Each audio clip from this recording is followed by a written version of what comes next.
Assalamu alaikum. Welcome to the Department of English, Government Postgraduate College, Atak. I am Shahryar Khan, and today we will start a short course on some basic concepts of language.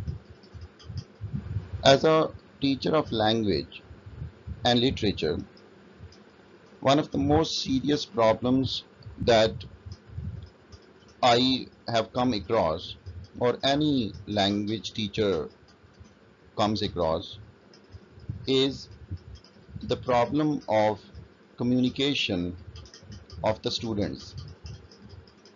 Most of our students, they are not fluent in their expression, in their English language usage.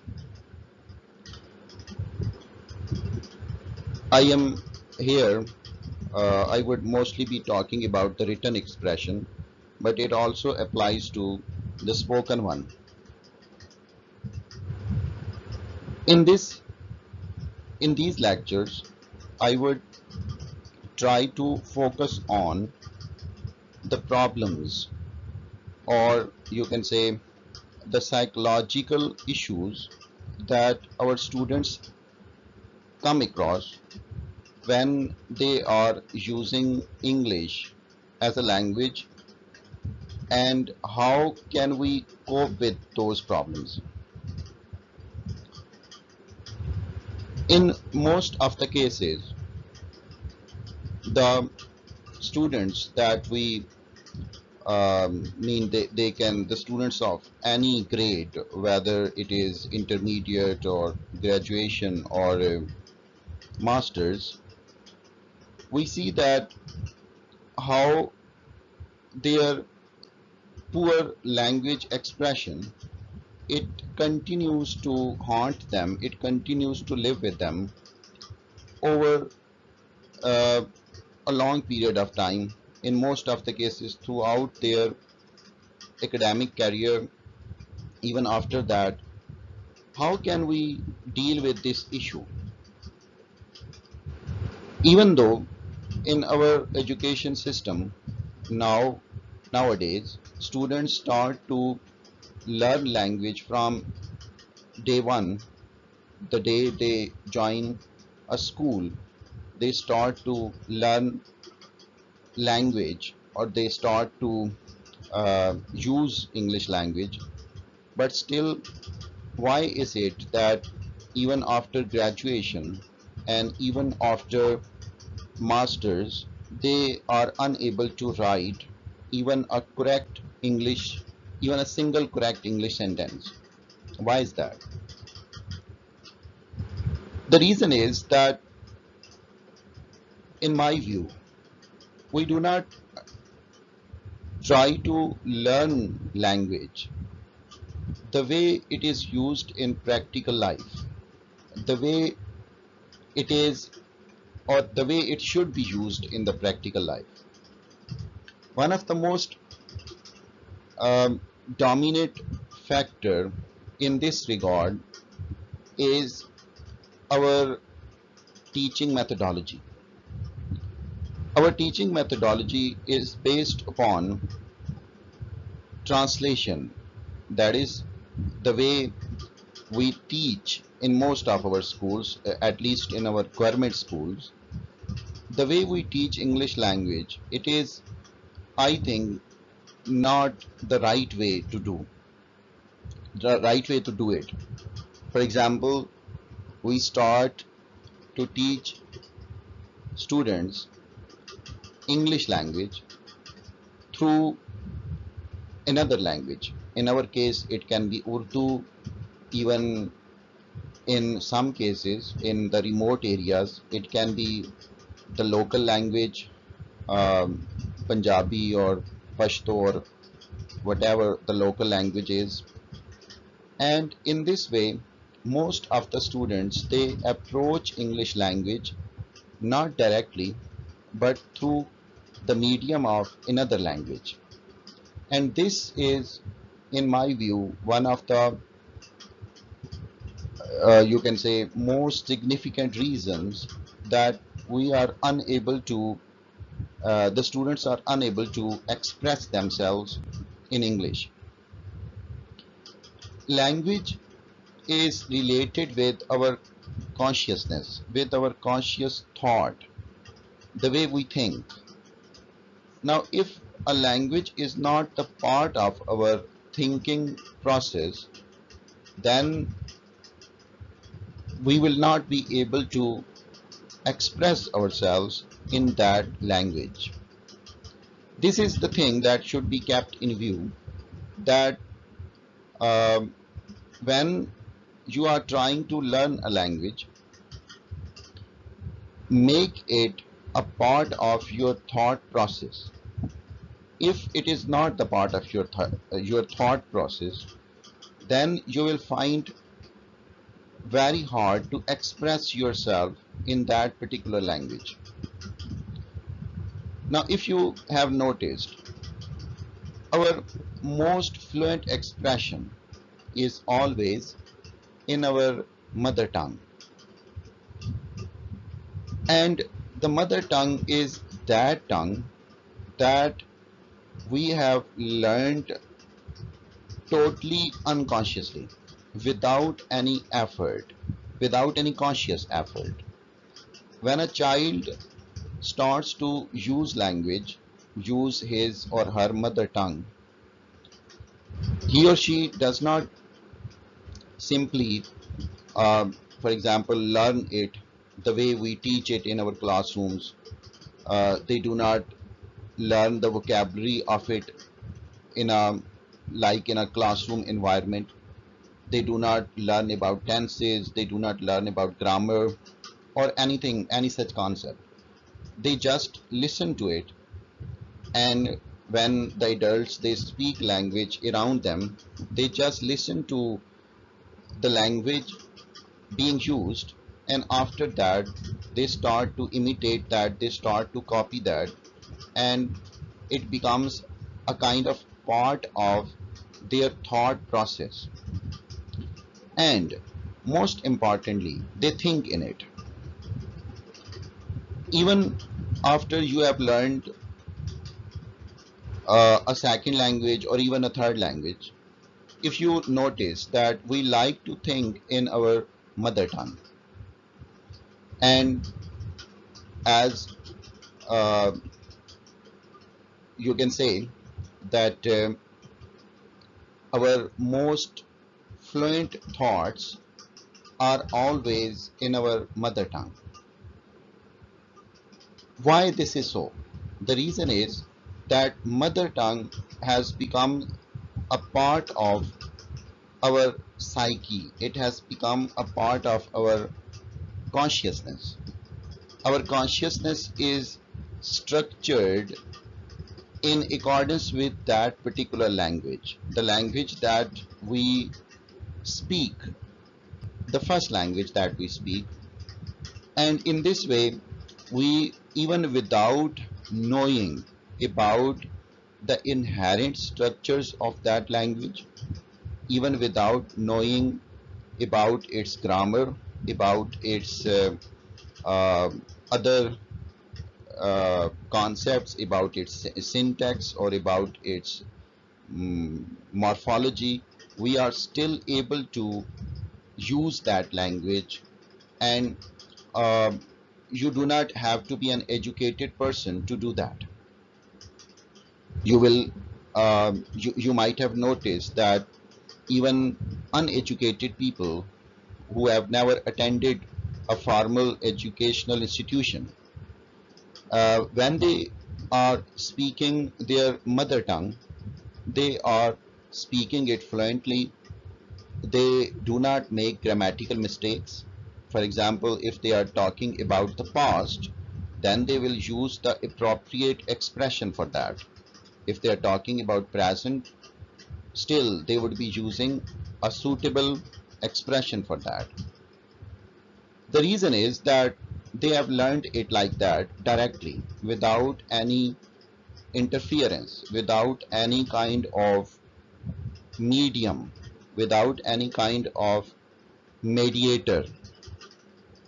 Now, when when we learn a second or third language, we learn it in formal educational institutions. Now, in formal educational institutions, what happens that that language is taught not directly, because usually in those societies people do not use that language in their ordinary day-to-day situations. Take the example of our society. We do not use English language in our day-to-day daily life situations. Um, Even in our elitist schools, the children, most of the cases, they would be using English in their classroom environment or inside the institution. But when they come out, when they deal with their family, or when they talk to their friends or their cousins, they have to switch to uh, the language that is spoken in their homes. For example, it can be in Urdu, or it can be Punjabi, or whatever, the Pashto or Balochi or Sindhi or whatever. So in this way, we see that language, in most of the cases, in especially in the government schools, language does not become English language does not become a part of their psyche or a part of their consciousness. They do not think in it, and if you do not think in it, then you cannot make it a part of your psyche. And if you do not make it a part of your psyche, you will not be able to express yourself in that language. So we would be discussing here that how can we make English language a part of our psyche, a part of our consciousness, how to think in it, and how to approach it directly, not through the medium of another language, the way we teach our children in our classrooms. Um, if you do that, the most obvious, you can say, the most obvious demerit of it is that when you, when a child, when a student, he or she is learning a language, learning English through Urdu, for example, then it means that he or she would first think in Urdu, and then they would translate that particular thought into English. And in most of the cases, that thought would not be properly translated, or they would not have the appropriate vocabulary to do that, or if they are in a spoken environment, they will not have um, time to do that. So this is the reason that um, students, they they develop a kind of hesitation, which later on is converted into a kind of lack of confidence. In some cases, students know how to use a correct sentence, or how to use it in a proper situation, in a proper context, but they lack confidence to do that. And the reason is again that they are not taught that language directly. So in our discussion, in this particular um, these particular lectures that I would be delivering over a period of time, I would try to address this issue, that how can we make our students learn English language directly, how to make them think in that language, how to make it a part of their psyche, a part of their consciousness. Now let us move towards our first concept, that how can we do that. Now the most important concept in language, in any language, if you want to learn it, if you want to master it, the most important concept is that of verb. In a sentence, a verb is, you can say, the most important part, of speech. Without a verb, a sentence or the concept of a sentence is impossible. So, verb is, what is verb? Verb is basically action, as you are all well aware of that. That verb is simply an action. But it does not stop here. Verb is not simply just a neutral action. Verb is also closely linked with time. An action is not done neutrally or timelessly. An action is always done in time.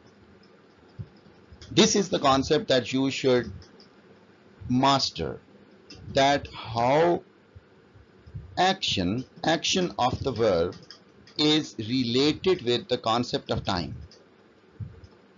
If you can understand this concept, that how an action or the concept of an action is related with the concept of time, then you will be able to understand how language is used, how it is, what is the concept of tenses, and why do we need tenses in a language. So if you have noticed that when we talk about an action, it is always in relation to time.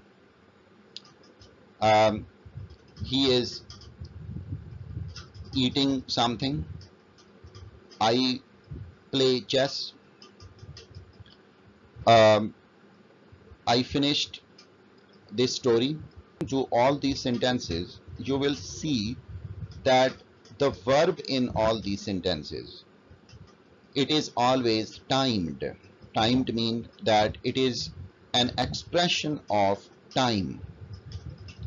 Verb is an action, and that action is closely linked with the concept of time. And you have to understand that in a language, in our case, we are talking about English language, how this concept of action is linked with the concept of time. If you can master that, then language would become a lot easier for you. Another important point is that if you think about your psyche, if you think about your consciousness, our consciousness also is timed, but it does not divide time in the way it is divided in outside our consciousness.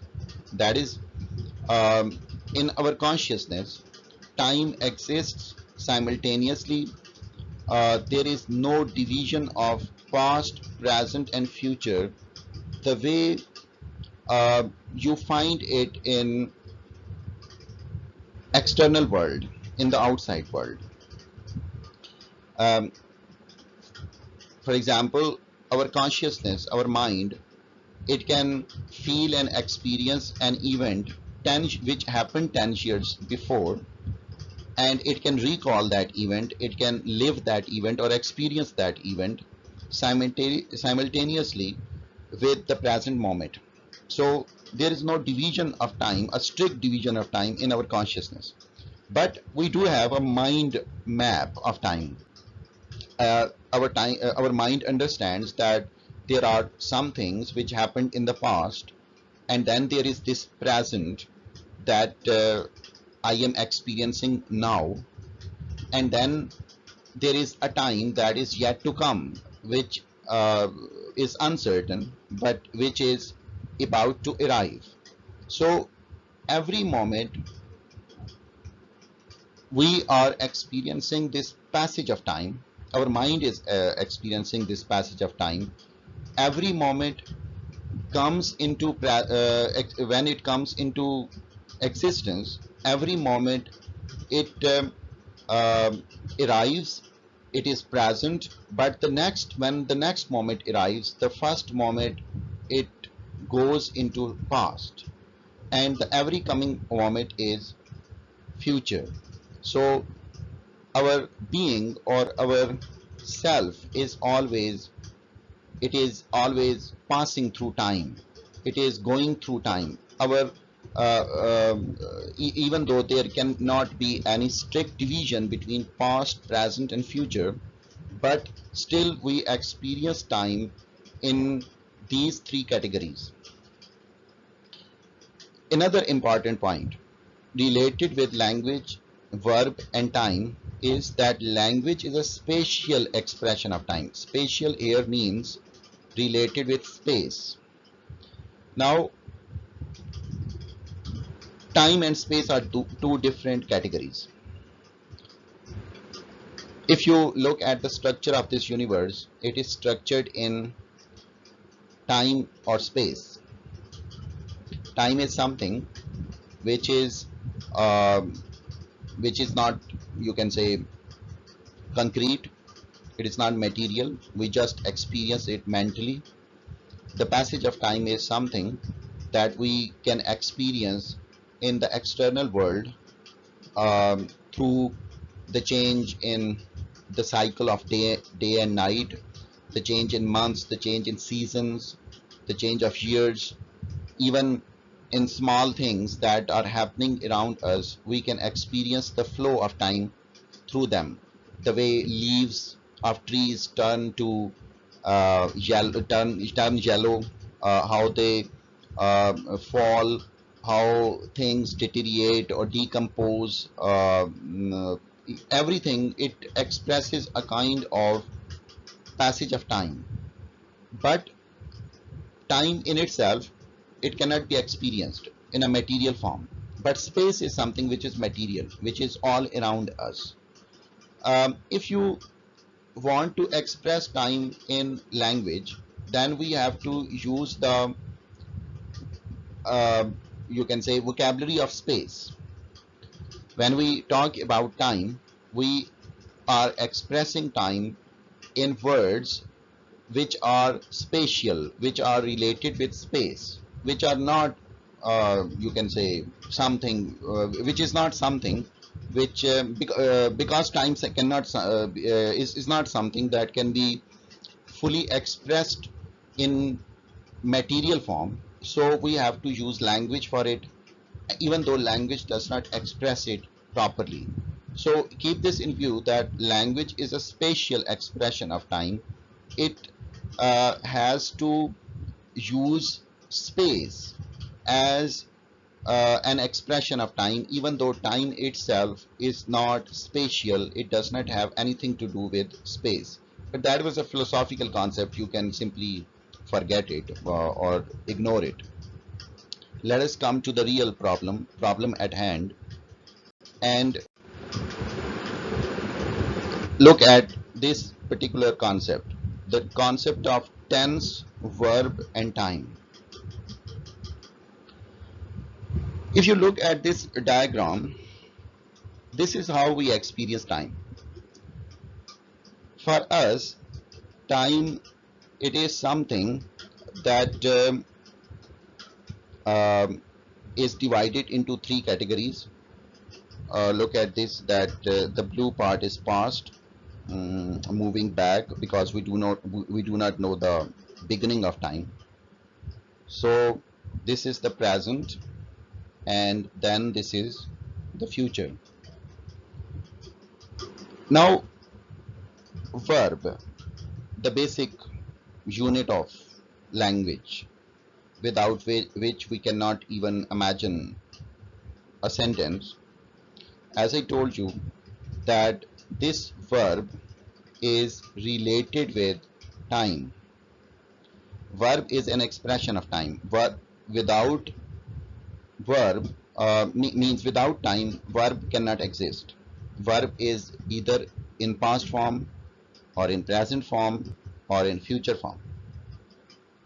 So in language, a tense is basically how time is being expressed in a verb. What is tense? Tense is the expression of time through a verb. So in this way, if you can understand this concept, that we would be dealing this concept we would be dealing in detail in our next lectures. If you can understand this concept, that this is past, this is present, and this is future, and we can use this concept of verb in relation with these three categories of time, or the divisions of time. Even though time is fluid, as I told you, it cannot be divided into such kind of categories, but for our convenience we do that. We divide it into past and present and future. And if you can understand, if you can grab this concept, that this is past, this is present, and this is future, then you will be able to understand what tense is, or how tenses are used in English. So this is the concept that we need to explore, and we would be exploring this concept in our next lectures, and how that this particular division of time, it is related with the concept of verb, how verb expresses it, and how that expression is in grammar is called tense. So this would be the topic of our next lecture. Till then, take care.